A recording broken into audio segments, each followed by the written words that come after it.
Selamat malam bagi kita semua. Kita boleh bersyukur dan terima kasih atas pimpinan Tuhan pada saat ini. Dan saya akan menyampaikan firman Tuhan tentang Yesus. Namun sebelum itu, perkenalkan, nama saya Randy Egardian. Dan saya akan menyampaikan firman Tuhan tentang Yesus ini. Namun sebelum itu, kita boleh berdoa. Tuhan di sorga, terima kasih Tuhan pada malam hari ini. Kami boleh bersyukur dan terima kasih atas pimpinan Tuhan. Kami hendak mendengarkan firman Tuhan. Biarlah firman Tuhan ini boleh tertanam dalam hati pikiran kami. Boleh kami renungkan firman ini siang dan malam. Terpujilah namamu, dalam nama Yesus kami berdoa. Amin. Baik.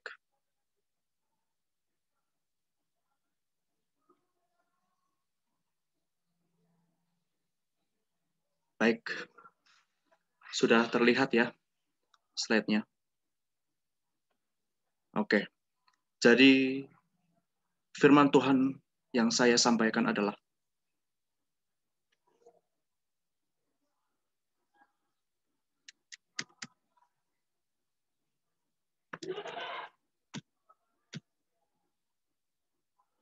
tentang identitas Yesus.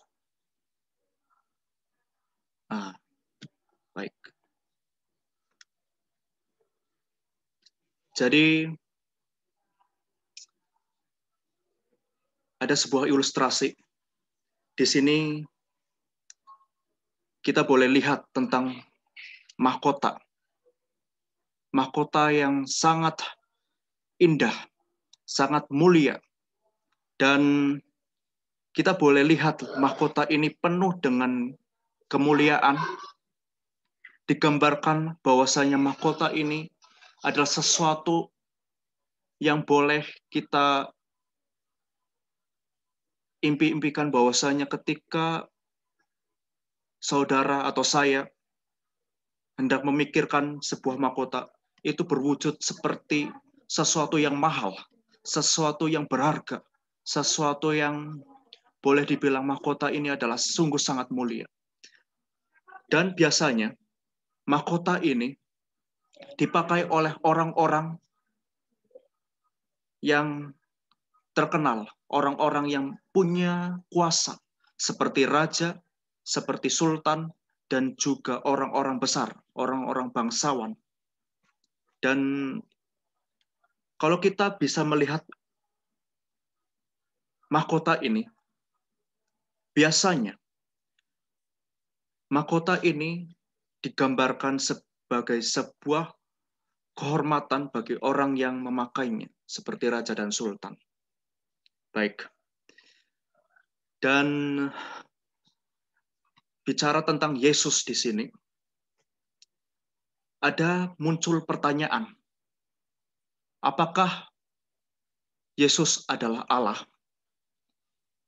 Kalau kita bisa lihat dalam Matius 16 ayat 16, maka jawab Simon Petrus, engkau adalah Mesias, anak Allah yang hidup.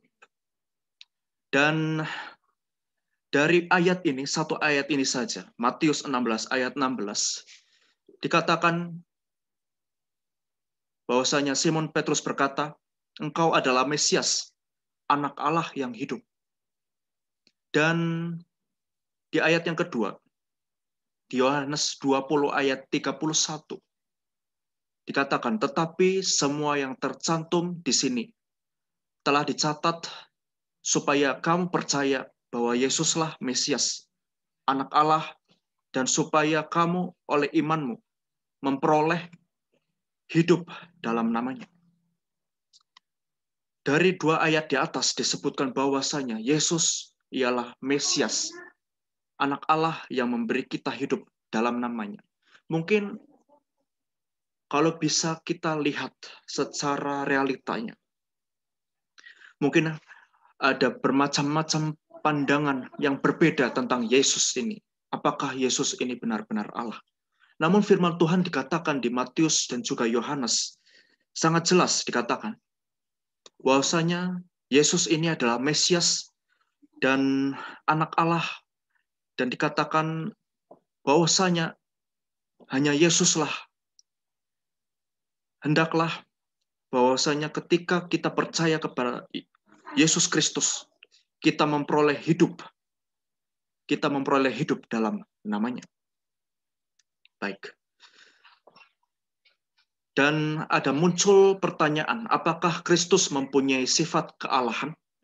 Kalau kita bicara soal kealahan, biasanya benak kita akan muncul Allah ini adalah sesuatu yang kekal. Allah ini adalah sesuatu yang penuh kuasa. Dan dia boleh menciptakan segala sesuatu. Dalam Kolose 2 ayat 9 dikatakan, sebab dalam dialah berdiam secara jasmaniah seluruh kepenuhan kealahan. Maksud ayat ini apakah dia atau dia di sini, apakah ini boleh kita adalah sesuatu yang boleh kita impikan bahwasanya dia di sini, kita boleh bayangkan bahwasanya ini adalah Yesus sendiri. Dia di sini adalah Yesus sendiri yang berdiam secara jasmani seluruh kepenuhan kealahan.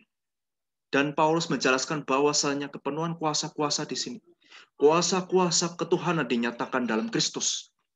Kuasa-kuasa itu mencakup setiap sifat ketuhanan seperti martabat, wibawa, keunggulan, kuasa untuk menciptakan dan mengatur dunia. Bahwasanya kesimpulannya adalah bahwa kealahan itu lebih dari satu oknum. Oke. Mungkin ada bermacam-macam perbedaan atau hal-hal yang mengganjal bahwasanya apakah Tuhan ini lebih dari satu. Namun jelas dikatakan bahwasanya kesimpulannya bahwa kealahan ini lebih dari satu oknum, di mana Yesus ini adalah benar-benar 100% Allah. Baik. Di sini sangat jelas dikatakan dalam Matius 3 ayat 17 dikatakan, lalu terdengarlah suara dari sorga yang mengatakan, inilah anakku yang kukasihi, kepadanya lah aku berkenan. Dari peristiwa ini, kita boleh baca dalam Matius 3 ayat 17, ini sebenarnya cerita tentang ketika Yesus dibaptis oleh Yohanes Pembaptis pada saat itu, dan setelah Yesus ini dibaptis, muncul 3 oknum kealahan ini.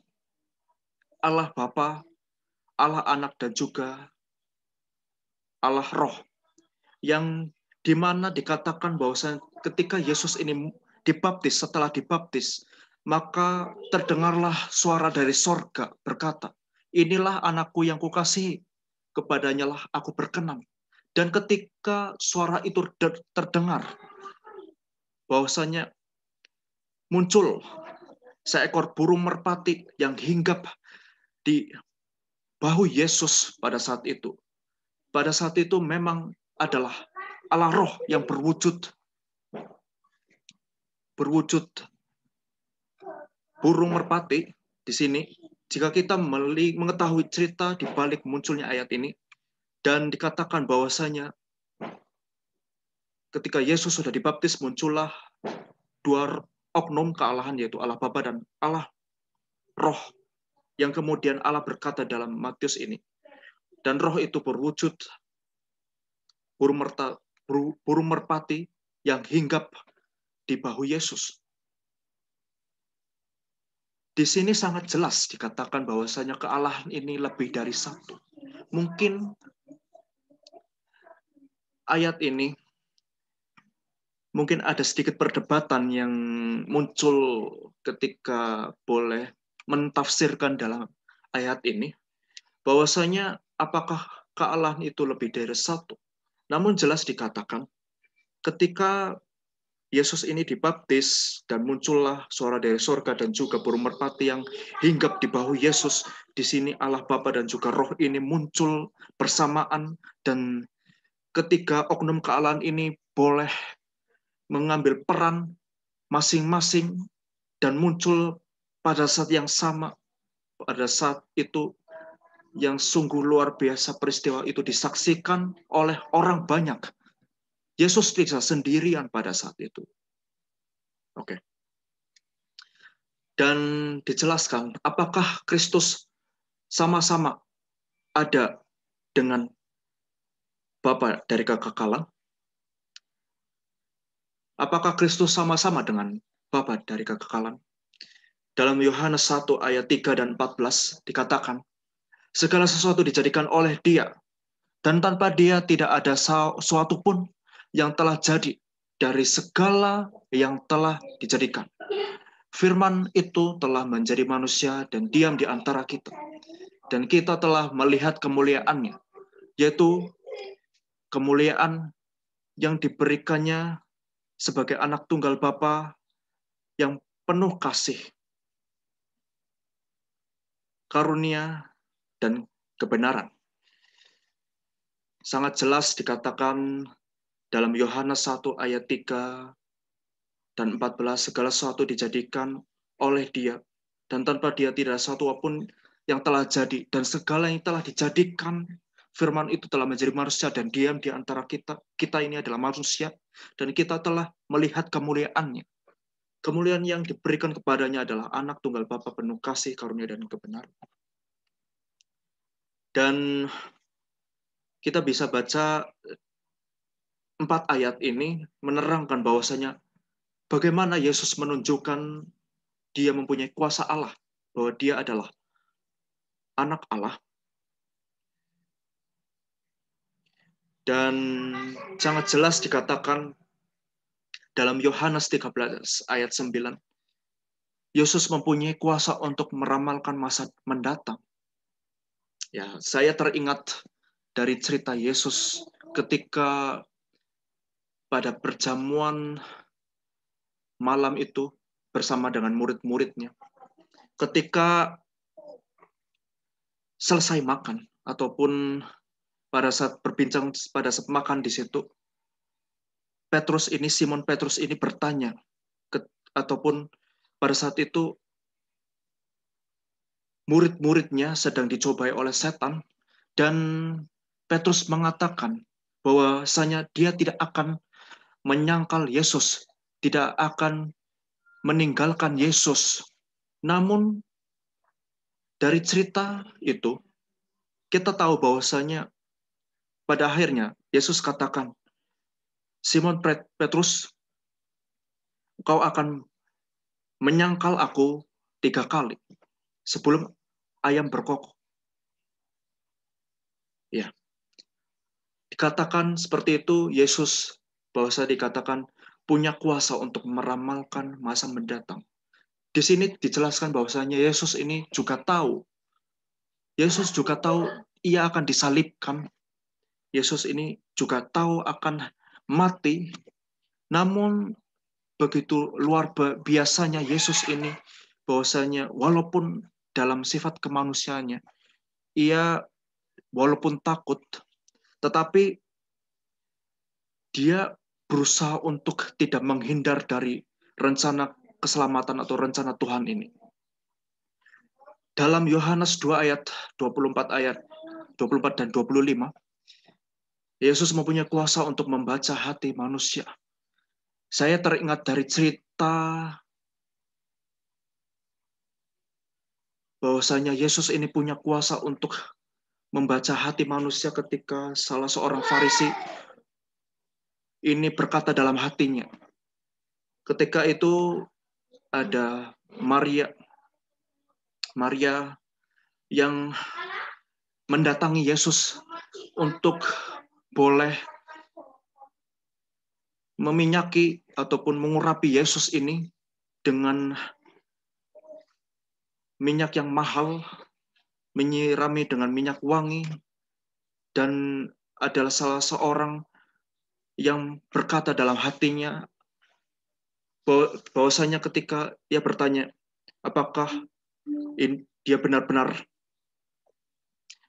tahu bahwasanya ini adalah orang berdosa, dikatakan bahwasanya Yesus ini tahu dalam hatinya bahwasanya ketika orang itu berkata dalam hatinya, Yesus boleh mengetahui isi hati atau pikiran dari orang tersebut. Dikatakan dalam Yohanes 5 ayat 21, Yesus mempunyai kuasa untuk memberi hidup. Ya, Yesus mempunyai kuasa untuk memberi hidup. Hidup di sini mungkin tidak hanya sekedar hidup ya. Dikatakan banyak mujizat yang ia ciptakan. Ketika Yesus ini boleh membangkitkan orang mati. Dan Yesus ini boleh membangkitkan ya orang yang sudah lama mati seperti Lazarus contohnya. Dan dalam Yohanes 5 ayat 1 sampai 20 dikatakan Yesus mempunyai kuasa untuk mencipta. Ya, Yesus mempunyai kuasa untuk mencipta. Dijelaskan dalam Kejadian ketika Allah ini menciptakan segala sesuatu. Di sini baiklah kita menjadikan langit dan bumi. Baiklah kita menjadikan manusia menurut gambar dan rupa kita. Bahwasanya kita itu merujuk kepada Allah Bapa, Allah Anak, dan juga Roh Kudus.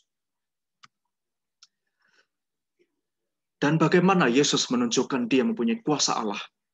Bahwa dia adalah anak Allah. Seperti di slide sebelumnya, ini banyak ayat yang kita saksikan. Dalam Yohanes 5 ayat 25, Yesus mempunyai kuasa untuk membangkitkan orang mati. Ya, seperti sudah jelaskan tadi, Yesus mempunyai ucapan yang tidak dapat salah.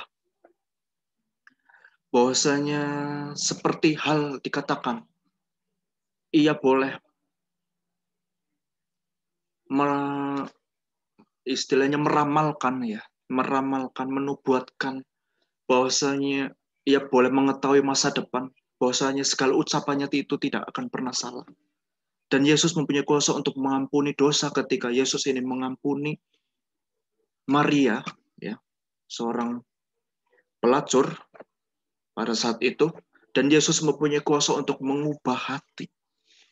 Mengubah hati di sini ketika banyak sekali contohnya ya, seperti murid-murid Yesus dan juga Zakheus contohnya, dan Yesus mempunyai kuasa untuk disembah. Dan banyak ayat yang mencatat tentang mujizat dan kuasa Yesus, dan serta pelajaran yang bisa kita ambil bahwasanya Yesus itu tidak pernah melakukan mujizat untuk dirinya sendiri. Ya, Yesus punya banyak mujizat.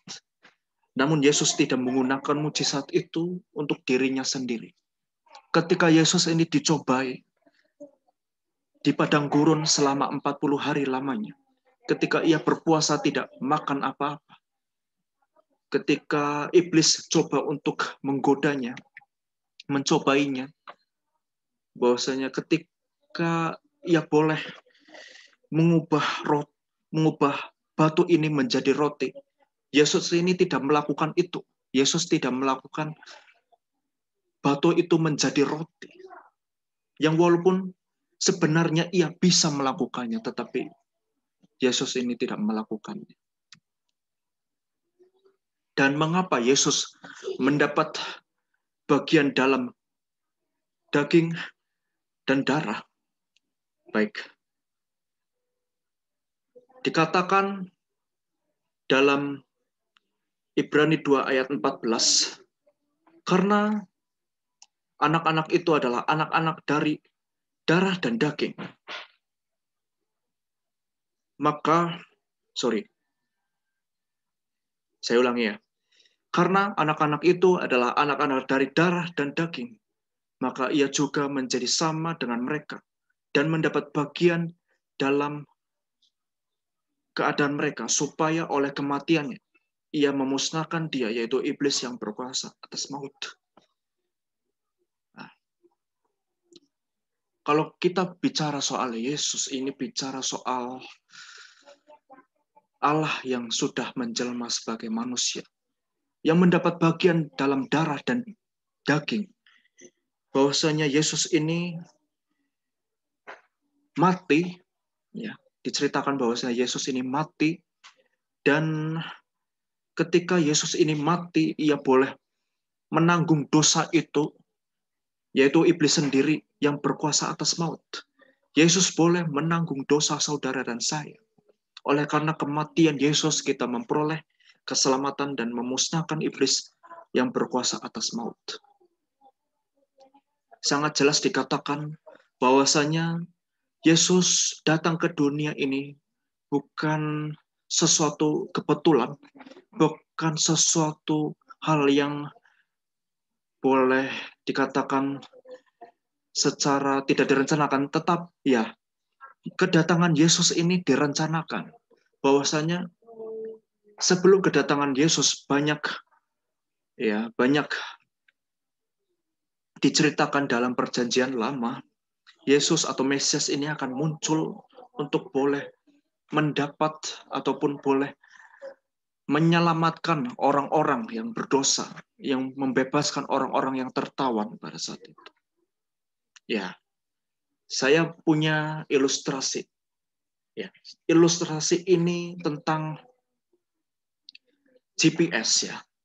Kalau kita bicara soal GPS, biasanya itu boleh menunjukkan arah ya. GPS itu digunakan untuk kita boleh mengetahui arah ketika kita boleh melakukan sebuah perjalanan jauh, ketika kita tidak tahu arah mana yang kita tuju, kita menggunakan GPS ini untuk menunjukkan arah yang benar ya. Dan biasanya GPS ini dipasang pada saat itu memang digunakan untuk menentukan arah yang benar ya. Dan biasanya GPS ini kalau kita pasang ada menunjukkan arah. Kalau biasanya kalau kita menunjukkan arah yang salah, GPS ini akan memberi kode atau memberi ucapan bahwasanya arah itu salah.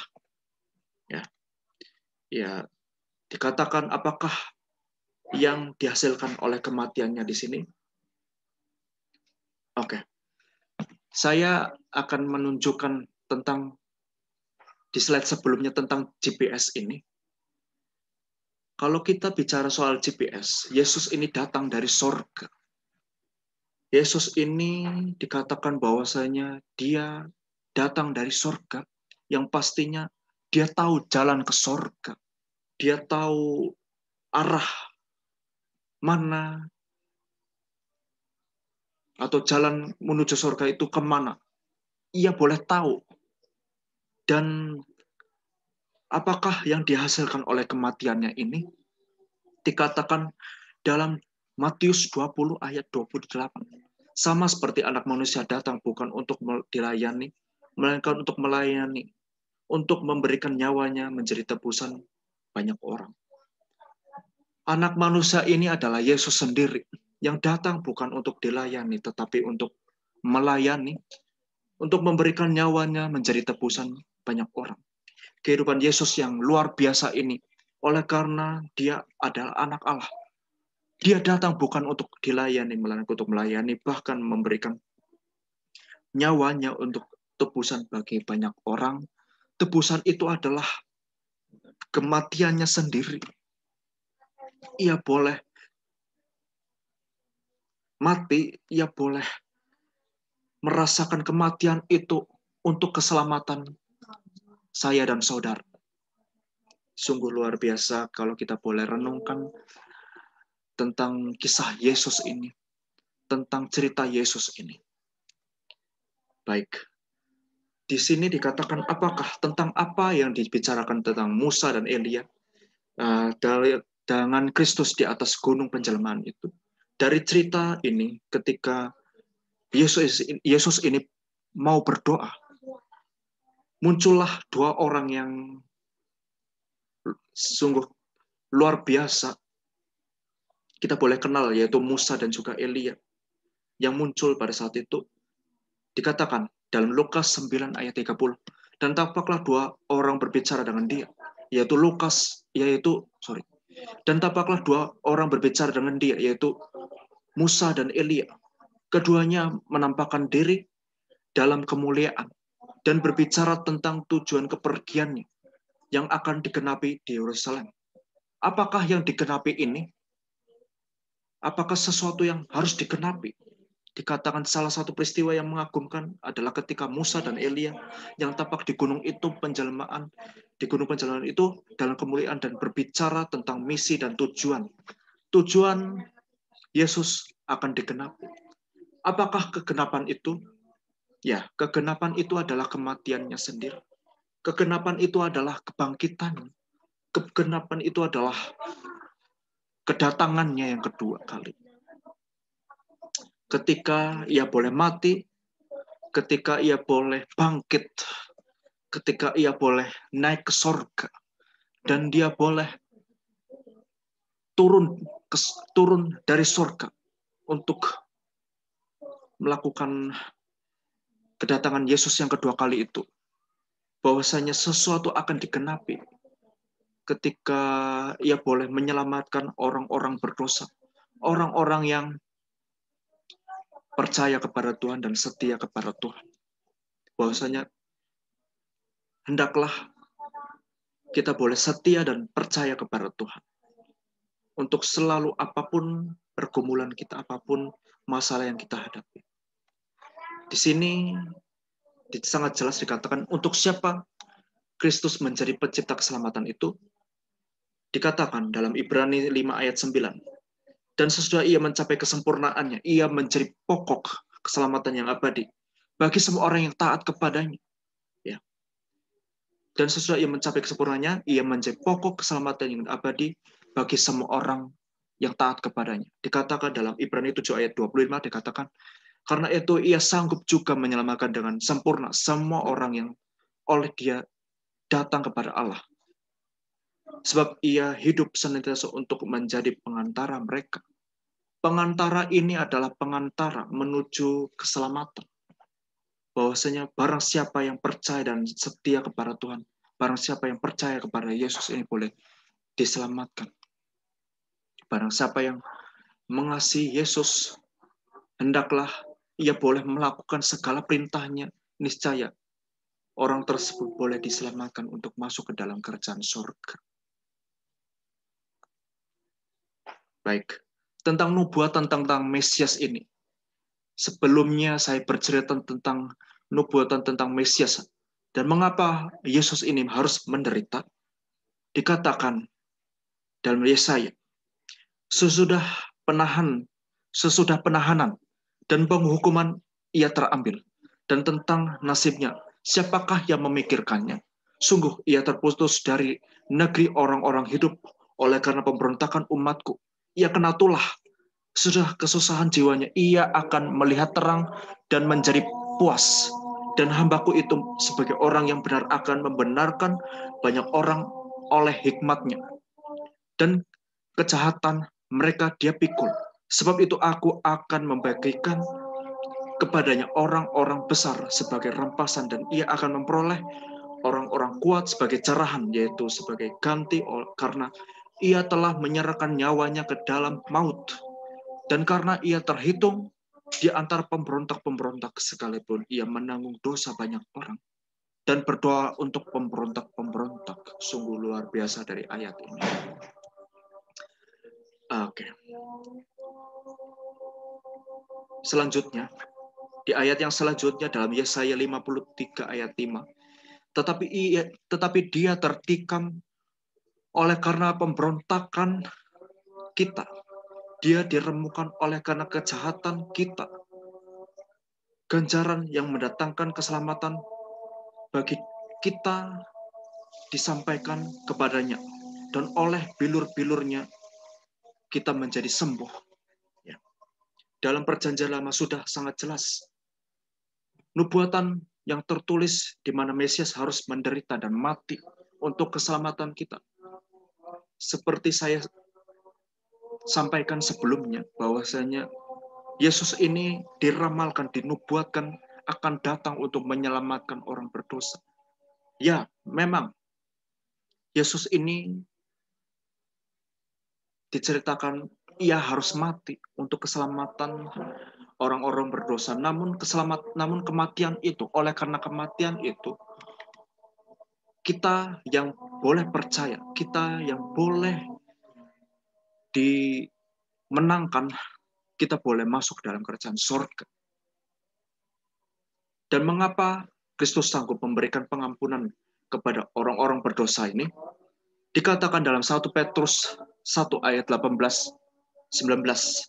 Sebab kamu tahu bahwa kamu telah ditebus dari cara hidupmu yang sia-sia, yang kamu warisi dari nenek moyangmu, itu bukan dengan barang yang fana, bukan pula dengan perak atau emas, melainkan dengan darah yang mahal, yaitu darah Kristus yang sama seperti darah anak domba yang tak bernoda dan tak bercacat.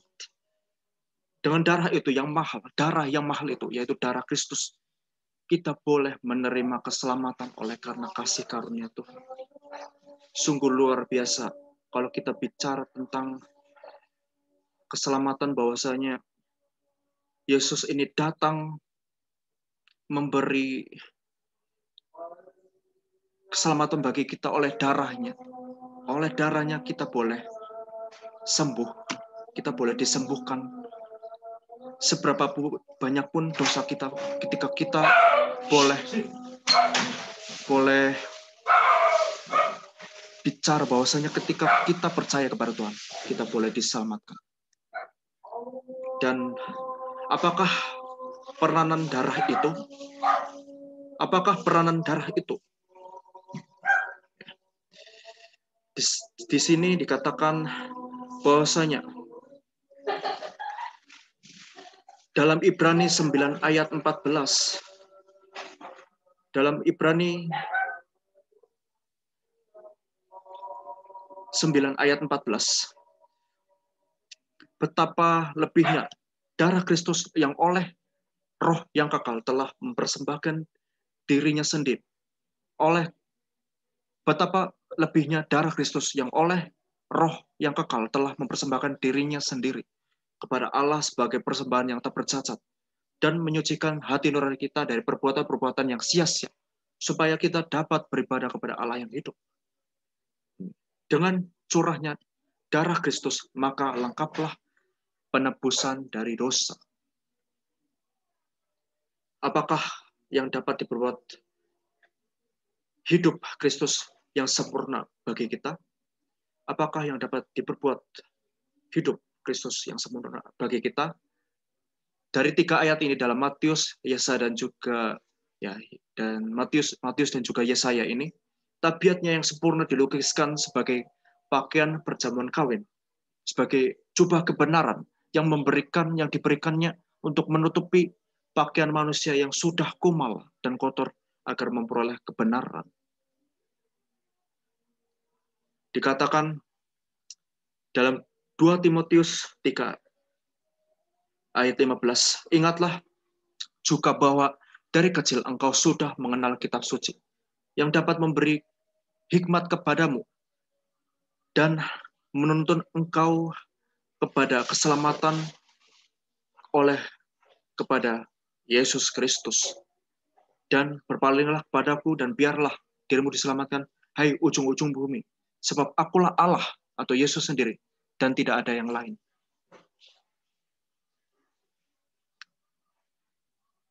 Oke, apa yang diperlukan manusia untuk dalam upaya mencari keselamatan itu?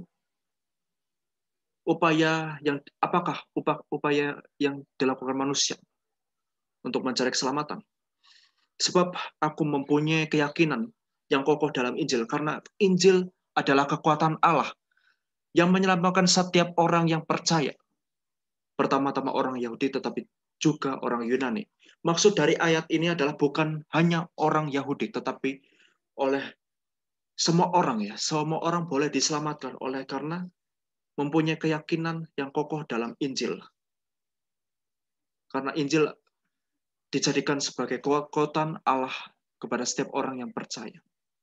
Dikatakan Ibrani 9 ayat 28, demikian pula Kristus hanya satu kali saja mengorbankan dirinya untuk menanggung dosa banyak orang.